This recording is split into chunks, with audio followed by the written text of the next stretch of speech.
I got engaged after a long relationship, thinking I could finally settle down. Then a week before the wedding, she ordered me to either sign my house over to her parents as a wedding gift or the wedding's off. I wasn't planning to post this, but what happened deserves its own thread.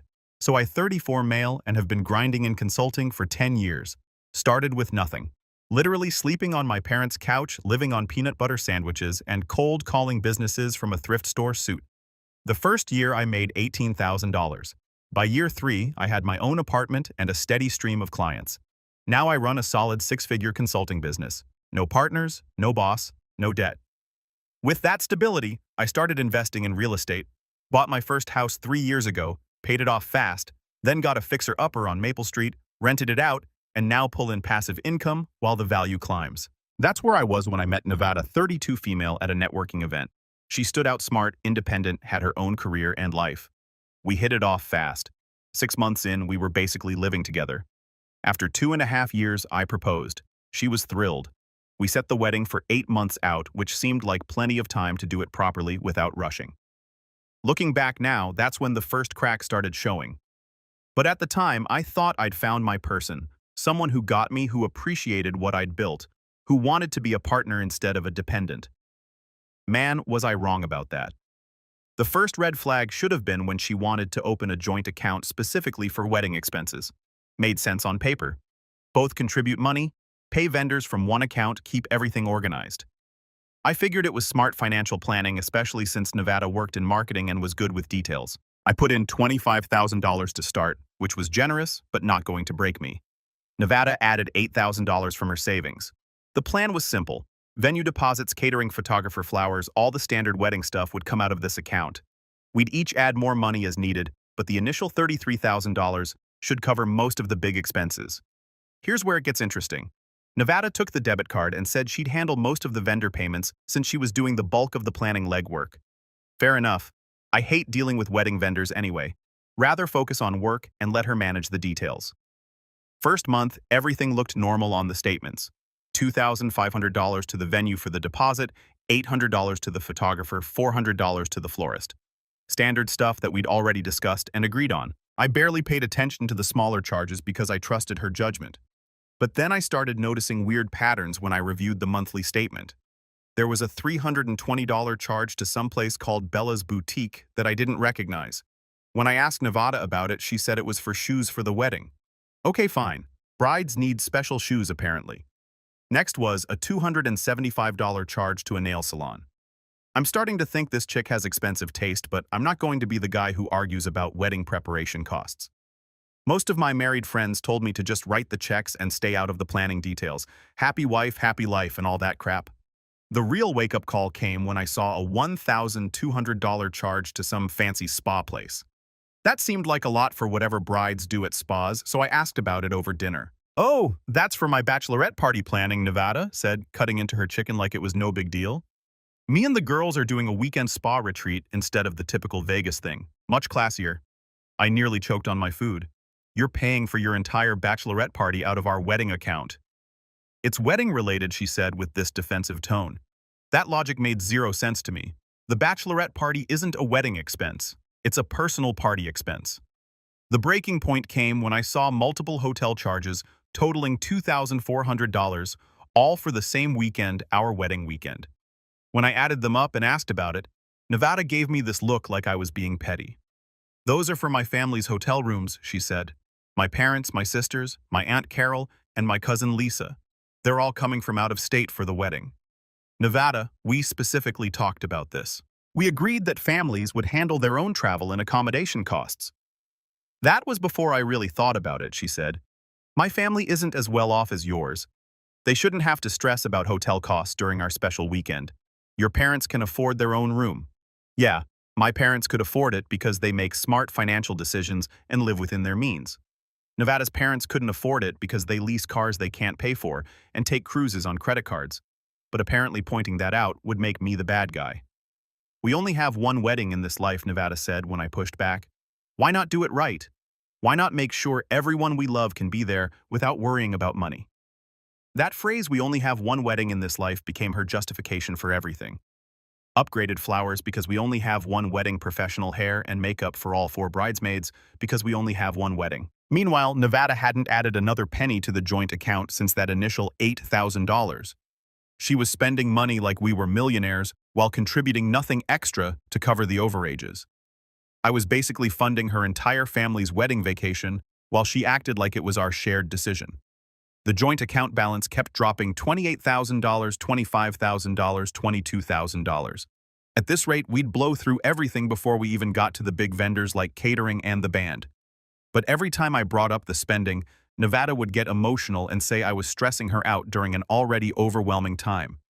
I know I should have shut it down right then.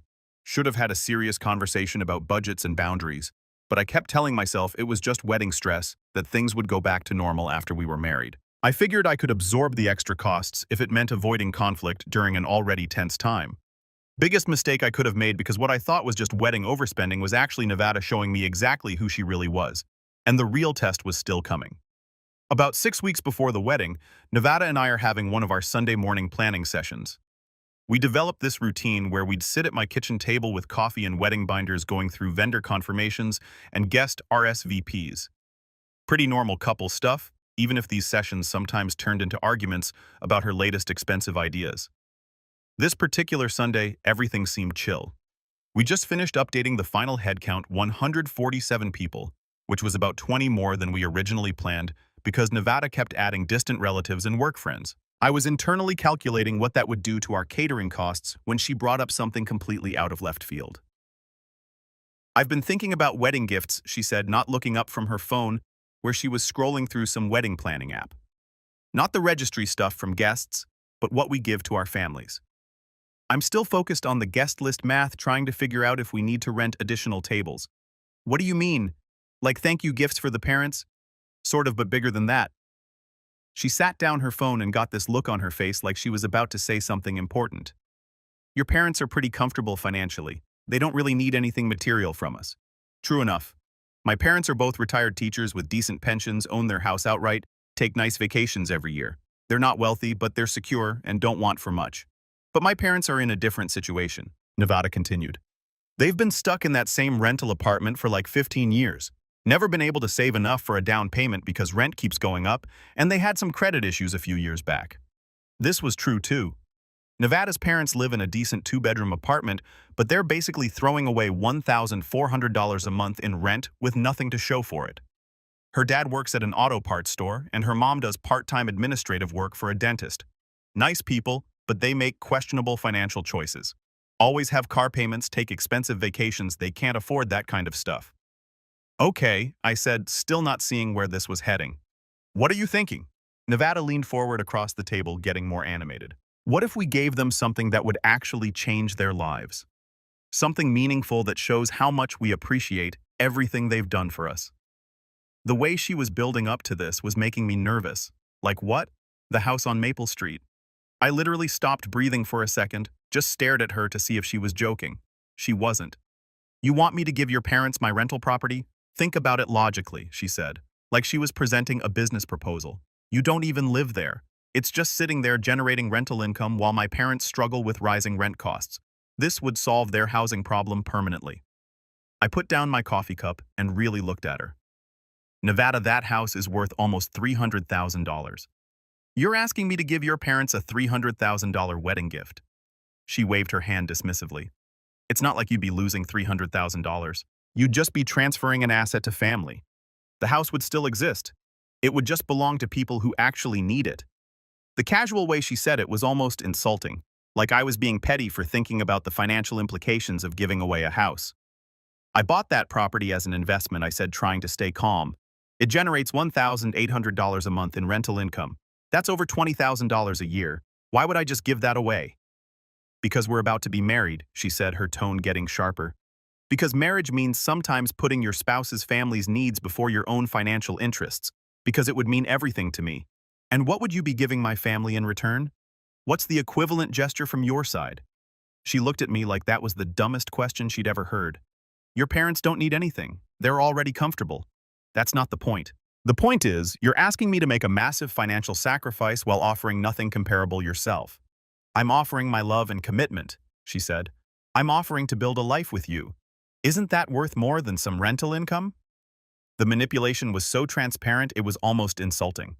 She was trying to make this about our relationship when it was clearly about money and entitlement. Nevada, I'm not giving your parents my house. The shift in her face was immediate, like a switch flipped. The sweet, calm version of Nevada vanished, replaced by someone harder, colder. That entitled edge crept into her voice as she started talking about my second property like it was just sitting there waiting to be gifted. She didn't even try to sugarcoat it anymore. In her mind, owning two homes meant one was up for grabs specifically for her parents. There was no recognition of how I'd gotten to this point. No appreciation for the years I'd spent grinding while she was still figuring out her major. Just the assumption that what I had built should now be redistributed to prove my loyalty. When I stood firm, her bitterness bubbled up fast. Suddenly, I was the villain, selfish, ungrateful.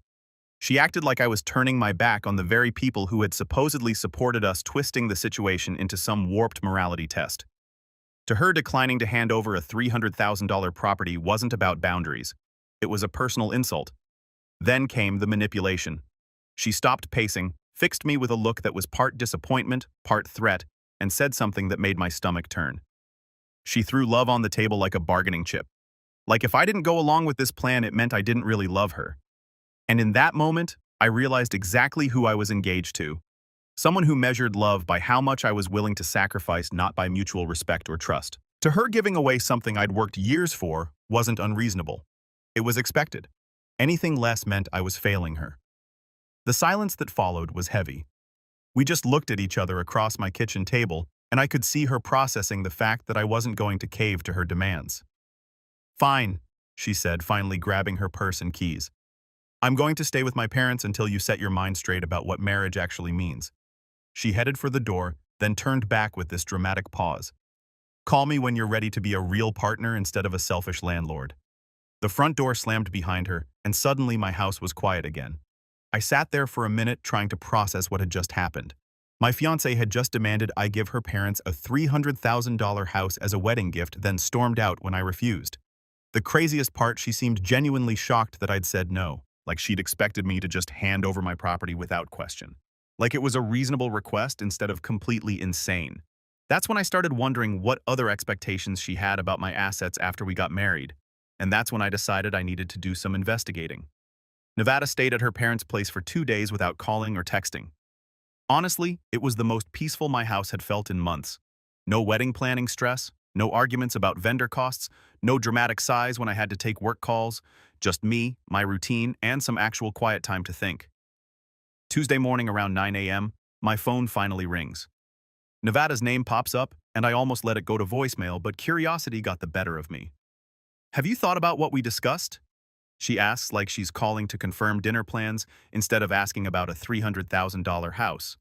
Her tone was different, though less angry than when she'd stormed out. More like she was talking to a client she was trying to close a deal with. Professional, but with this underlying assumption that I'd obviously come around to her way of thinking. "Yeah, I've thought about it," I said. "The answer's still no." There was this long pause, and I could practically hear the wheels turning in her head. She'd probably spent the last 2 days with her parents, getting them all excited about the possibility of free home ownership, maybe even planning where they'd put their furniture. "Look," I said, trying to keep things civil, "I understand you want to help your parents. After we're married, we can talk about ways to assist them financially. Maybe help with a down payment on their own place or—" "No," she cut me off. "That's not what I'm asking for. I'm asking for this specific house for this specific reason as this specific gesture. Either you understand why this matters to me or you don't." The way she said it made my stomach drop. This wasn't a negotiation anymore. This was an ultimatum disguised as a conversation. "And if I don't?" I asked. Another long pause. When she spoke again, her voice was ice cold. "Then maybe we need to postpone the wedding until you're ready to be the partner I need you to be." There it was, the threat I'd been waiting for. Give me your house or lose your fiancé. Pretty clear choice, right? "Let me think about it," I told her. "This is a big decision. Give me a few days to process everything." Her tone immediately brightened, like a salesperson who just got a customer to agree to think about the extended warranty. "Really? Oh, Ryan, I knew you'd understand once you really thought about it. This is going to be so amazing. My parents are going to be so grateful, and I'm going to be so proud to have a husband who cares about family the way you do." The confidence in her voice was telling. She wasn't hoping I'd agree. She was expecting it. Like the outcome was already decided, and I just needed time to accept the inevitable. After hanging up, I sat in my kitchen for a while trying to wrap my head around what had just happened. My fiancée had just threatened to postpone our wedding unless I gave her parents my house. That's when I decided to make some phone calls of my own. First call was to my buddy Sebastian, who's been practicing law for about 8 years now. We went to college together, and he's always been straight with me about legal stuff. I explained the whole situation, fiancée demanding I gift her parents my rental property, threatening to postpone the wedding if I refuse. Dude, he said immediately. Run. Like, pack your shit and run right now. It's that bad, Ryan. This isn't normal behavior. This is gold digger level manipulation. She's literally holding your wedding hostage to extort property from you. We talked for about an hour about my options and what I needed to protect myself legally. Sebastian explained how marriage affects property ownership, what community property laws look like in our state, and how Nevada might try to claim rights to my assets after we were married. Here's what you need to do right now, he said. Document everything. Every conversation, every text message, every demand she makes. If this goes south, you'll need evidence that she was trying to manipulate you. You think I should start recording our phone calls? Absolutely. You're allowed to record conversations you're part of. It's not wiretapping if you're one of the participants. That afternoon, I called my financial advisor and my accountant explained that I was having second thoughts about getting married and wanted to make sure all my assets were properly protected. Both of them said the same thing Sebastian had. Document everything and don't transfer any property before the wedding. My accountant was especially blunt about it. Ryan, you've worked too hard building wealth to hand it over to someone who sees you as a bank account. This woman is showing you exactly who she is. Believe her. That evening, I started going through my phone screenshotting all the text conversations Nevada and I had about wedding expenses and her family's financial situation. I also set up a separate bank account and started moving some of my personal savings there just in case things got messy. The more I thought about it, the more obvious it became that Nevada had been planning this for a while. The timing wasn't random. She'd waited until we were close enough to the wedding that I'd feel pressure to avoid disrupting everything. She'd probably calculated that I'd rather give up the house than deal with the embarrassment and hassle of canceling a wedding. What she didn't realize was that I'd rather deal with some temporary embarrassment than spend the rest of my life married to someone who saw my assets as her family's retirement plan. Thursday morning, I started making some very quiet phone calls to wedding vendors. Didn't cancel anything yet. Just asked about their cancellation policies and what kind of deposits I'd lose if we had to call things off. Wanted to know exactly what this decision was going to cost me financially. Turns out most vendors have pretty standard policies. You lose the deposit but don't owe the full amount if you cancel more than 30 days out. Some places were more flexible than others, but overall it wouldn't be a financial disaster to pull the plug. That's when I realized I'd already made my decision. I was just waiting for Nevada to call back so I could see if she'd double down on her demands or maybe come to her senses. Friday morning, right on schedule, my phone rang. "Good morning, babe," she says, voice all sweet and optimistic. "How are you feeling about everything?" Still thinking, I told her. "This is a huge decision, Nevada. I want to make sure I'm considering all the angles." "Of course, I totally understand. Take all the time you need." "Well, I mean, we do need to figure this out soon since the wedding's coming up, but I know you'll make the right choice." The confidence in her voice was unreal, like she'd already mentally moved her parents into my house and was just waiting for me to catch up to her timeline. Actually, I was wondering about something I said. "Have you mentioned this idea to your parents yet?" Slight pause. "We've talked about it." "Yes. I mean, I wanted to see how they felt about the whole thing before bringing it to you." "What did they say?" "They were incredibly touched, Ryan. My mom actually cried when I told her you were considering it. She said she's never met anyone as generous as you." That right there told me everything I needed to know. Nevada hadn't presented this as a possibility or an idea she was exploring. She told her parents it was happening, probably got them all excited and grateful, and now she was using their emotions as additional pressure on me. "That's nice," I said. "I'd hate to disappoint them if this doesn't work out." "It's going to work out," she said quickly. "I know you, Ryan. You're a good man who cares about family." After the call, I decided to do some investigating. Something about Nevada's confidence was bugging me. She seemed way too sure that I'd cave, like she had information I didn't know about. First thing I did was check the security system on the rental property. I've got cameras on the front and back doors plus one overlooking the driveway. Mainly installed them to keep an eye on the tenants and make sure they're not trashing the place or having unauthorized parties. I pulled up the footage from the past week, just routine checking, and that's when I saw something that made my blood boil. Wednesday afternoon, the day after Nevada stormed out of my house, there's her car pulling into the driveway of my rental property. And she's not alone. Two older people get out with her, and I immediately recognize them as her parents. I watched the footage of the three of them walking around my property for almost an hour. Nevada had keys somehow. Probably made copies when we'd done a walkthrough together months ago so she could see the investment side of my portfolio. Her mom was taking pictures with her phone, while her dad was actually measuring rooms with a tape measure. They weren't just looking at the house. They were planning how to use it. At one point, Nevada's pointing to different rooms, and her parents are nodding along, clearly discussing furniture placement or room assignments. Her dad spent like 10 minutes in the garage probably figuring out storage for his tools and lawn equipment. The whole thing lasted over an hour, and they were clearly treating it like a house they were about to move into, not a property they were hoping to maybe receive someday. But it gets worse. I called the property management company I use for tenant relations and maintenance issues. Asked Sarah, the office manager, if anyone had been asking questions about the Maple Street property lately. Actually, yes, she said. A young woman called last week asking about getting an appraisal done. Said she was the owner's fiancée, and you'd asked her to handle it for insurance purposes. My stomach dropped. Did she give you a name, Nevada something? She seemed to know details about the property, so I didn't think anything of it.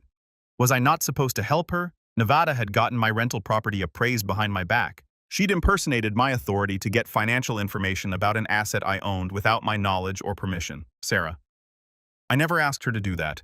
Please don't provide any information about my properties to anyone without checking with me directly first. Oh God, I'm so sorry. Should I not have authorized the appraisal? It's fine. Just send me a copy of the report when you get it. The appraisal came back at $285,000, which was actually higher than I'd estimated. So now Nevada knew exactly what she was asking for. Not just a house, but specifically a $285,000 asset that was worth more than most people make in 5 years. That evening, I was still processing all this when my phone buzzed with a text from Nevada. Talked to my parents today. They're so excited about the possibility of finally having their own place. Mom's already planning her garden. She was using her parents' emotions as leverage, making it harder for me to say no without disappointing people who were probably already mentally packing their apartment. But then she sent another text that really showed her true colors. I mean, it's basically our house anyway once we're married, right? Community property and all that. This way my parents get to enjoy it while they're still young enough to really appreciate it. There it was. The real plan. Nevada thought that marrying me would give her legal claim to my assets. She was planning to use that house whether I agreed to gift it or not. The wedding gift angle was just her way of getting it transferred before I realized what community property laws actually meant. Except she was wrong about the law. I checked with Sebastian. Property owned before marriage stays separate unless it gets commingled or jointly titled. My rental house would remain mine even after we got married as long as I didn't add her name to the deed. But Nevada didn't know that. She thought she was being clever getting me to voluntarily hand over something she assumed would become hers anyway. That night, I made my decision. I started making calls, and by Sunday night, I'd quietly canceled about 80% of our wedding arrangements. The only people who knew were the vendors, and I'd asked them all to keep it confidential until I could speak with my fiancé directly. Monday morning, Nevada called for her weekly check-in. Her voice came through bright and chipper. "So what's your decision?" "I've made up my mind," I said, cutting straight to it. "The wedding's off." The silence on the other end of the line was deafening. I could literally hear Nevada breathing while her brain tried to process what I just said. "What do you mean, the wedding's off?" she finally asked, voice smaller than I'd ever heard it. "I'm not marrying you. We're done." I didn't expect silence after that. Nevada always had something to say. But what followed wasn't a real conversation. It was just her trying to reverse engineer a future I no longer wanted.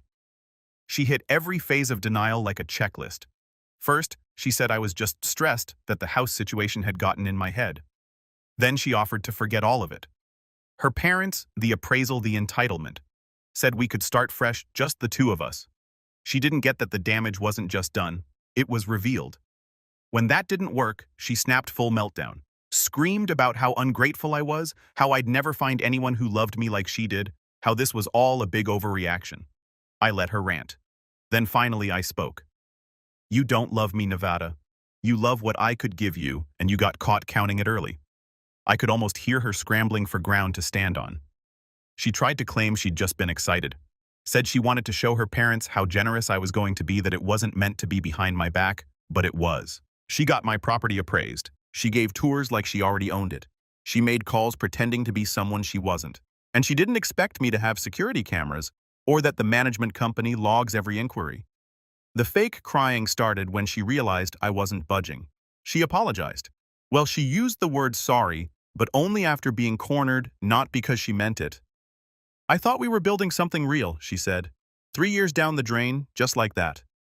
No, I told her. 3 years showed me who you really are when you think you're above consequences. That was the last real thing I said before ending the call. Told her to come pick up whatever she had left at my place before the week was out, and after that, I didn't want to hear from her again. Then I hung up. And just like that, the future she'd designed without me collapsed. Not with a fight, not with a final plea, just with a click. Within an hour, my phone was blowing up with calls and texts from Nevada, her parents, her sister, even some of her friends. I ignored all of them and started phase 2 of my plan. Called my parents first, then my sister and my close friends.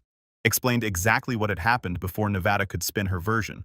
Sent them screenshots of her texts about the house being basically ours anyway, and copies of the unauthorized appraisal request. My mom's reaction was perfect. "Oh, honey, you dodged a bullet there. That girl was trouble from the start. You could tell she had that look in her eyes whenever she talked about your business or your properties, like she was already spending money that wasn't hers." My sister was even more blunt. "Thank God you figured this out before the wedding. Can you imagine dealing with her in a divorce?" Next, I called Sebastian and had him draft a cease and desist letter. If Nevada was going to try to trash my reputation or spread lies about why the wedding got canceled, I wanted legal protection ready to go. The letter was basically a warning that I had documented evidence of her attempts to manipulate me into transferring property, plus recordings of our conversations about the house demands.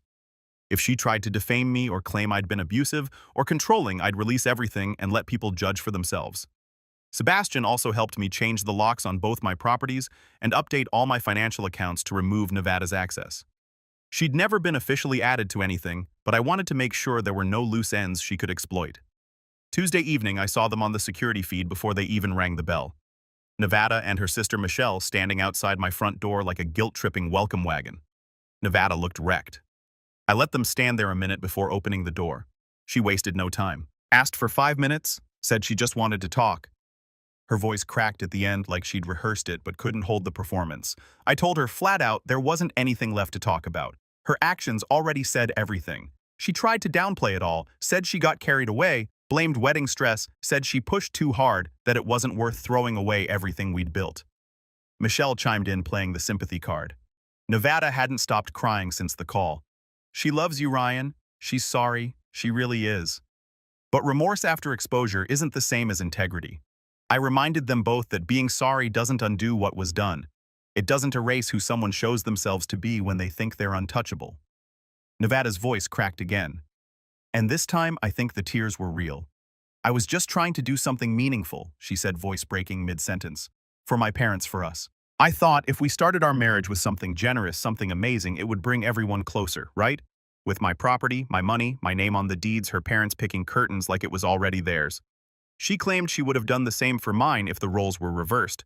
I told her they weren't and never would be because she didn't have a 6-figure asset to dangle. That generosity had never been the point. Access was." Then Michelle's tone shifted sharp and defensive. Said maybe Nevada was better off. That a man who picks money over love wasn't worth marrying to begin with. I didn't say anything. I just stepped inside for a moment and came back with a cardboard box. Everything Nevada had left at my place over the years and handed it over without a word. She took the box but didn't leave. Just stared at me like she was waiting for some sign I'd changed my mind. Instead, she dropped the last card in her deck. "Bitterness. I hope you're happy," she muttered. "Hope your precious houses keep you warm at night." "They will," I said, unlike a wife who treats me like a wallet with a heartbeat. She turned and walked off. Michelle trailed behind, glaring like I'd kicked a puppy. I closed the door, locked it, deleted her access from the smart lock.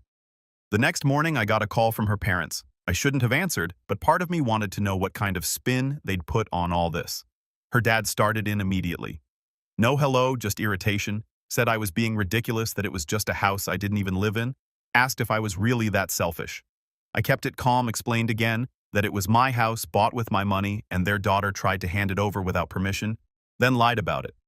Her mom piped up in the background, said it was all out of love, said they thought I actually cared about Nevada's happiness. I told them I did.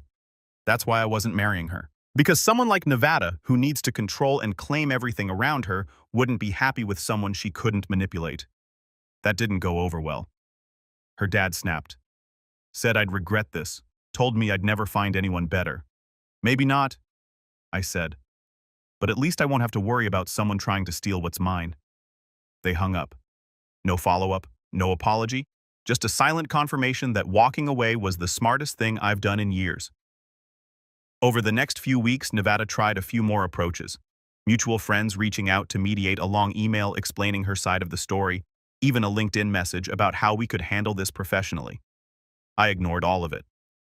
Sebastian sent the cease and desist letter when she started posting vague stuff on social media about learning who people really are, and gold diggers come in all forms.